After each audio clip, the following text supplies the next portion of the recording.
हुन्छ साहब ए लाइन लागेर आइज के छ गाडी हेरौँ त राख्छ है राख्छ हेरौँ अलिकति घोप्टा त हेरौँ के हो भयो भयो जा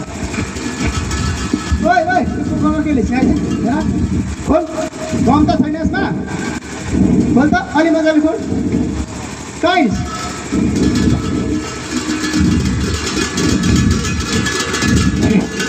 एकैछिन कहाँ पुगेर आयो त यसो माओवादीलाई खाना पुऱ्याएर आएको है क्या हो अनि बोका पाकी पनि ठुलै छ कतै बम त बोक्नु भएको छैन ए छैन छैन अनि नानीको घर कहाँ पर्यो माथि डाँडामा डाँडा त भन्यो ठ्याक्कै भने आउनु सजिलो हुन्थ्यो ए अनि घरमा गाई बस्तु पाल्ने गरेको छ कि छैन भनेपछि मुई खानु मन लाग्यो भने चाहिँ त्यता आउँछु ल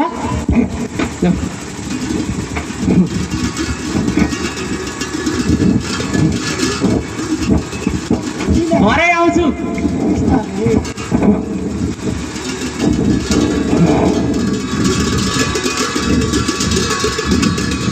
मर्निङ भयो नि एकैछिन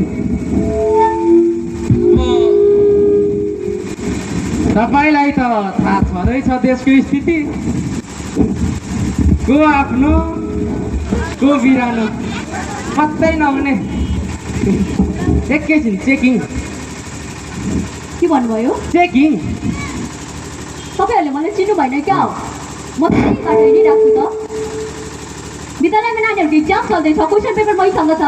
मलाई ढिला भइसक्यो मलाई जान दिनुहोस् तपाईँहरूको काम गर्नुहोस् मलाई मेरो काम गर्न दिनुहोस् यो टाइम वेस्ट नगर्नु साहब मिसलाई त अभिवादन नै चल्छ जस्तो छ नि ए पुरो बिर्सेको हो त्यसो भए मैले तपाईँहरूलाई अघिदेखि भनिरहेको छु तपाईँहरूले कुरा बुझिराख्नु भएको कि सुनिराख्नु भएको छैन म टिचर हो म यो औजारा सजाउनु केही पनि जान्दिनँ मलाई यहाँदेखि जान दिनुहोस् तपाईँहरू तपाईँको काम गर्नुहोस् मलाई मेरो काम गर्न दिनुहोस्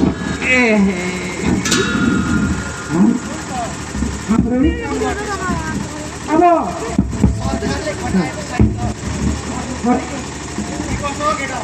हो नि साहब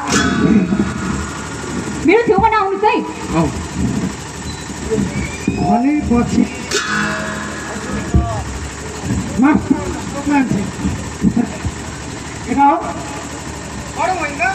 पढ्ने साहब यसो गर्नु नि तपाईँले हामीलाई पढाउनु हामीले लेखेको होला नि हो नि साहब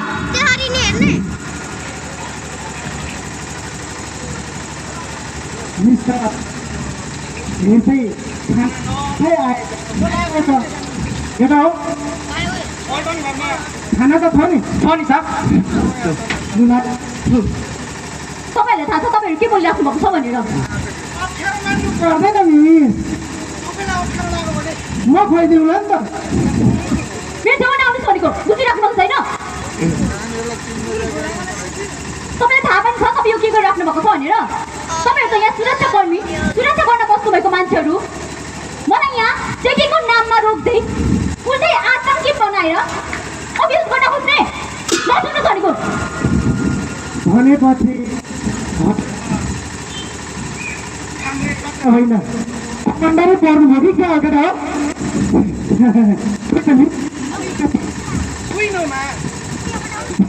लागेको छ कि नसुन्नु भनेको सरी उडामा भनेको बुझिराख्नु भएको छैन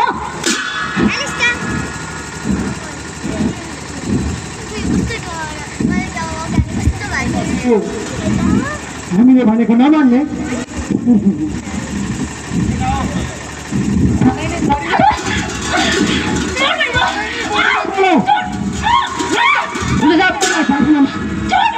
नानाको अधिकार भने जे पनि हुन्छ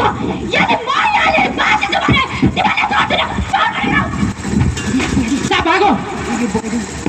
फेरि आमालाई ठोक्न सकिँदोस् भागिस् कि भगाइस् पाएको छ साले पक्रियो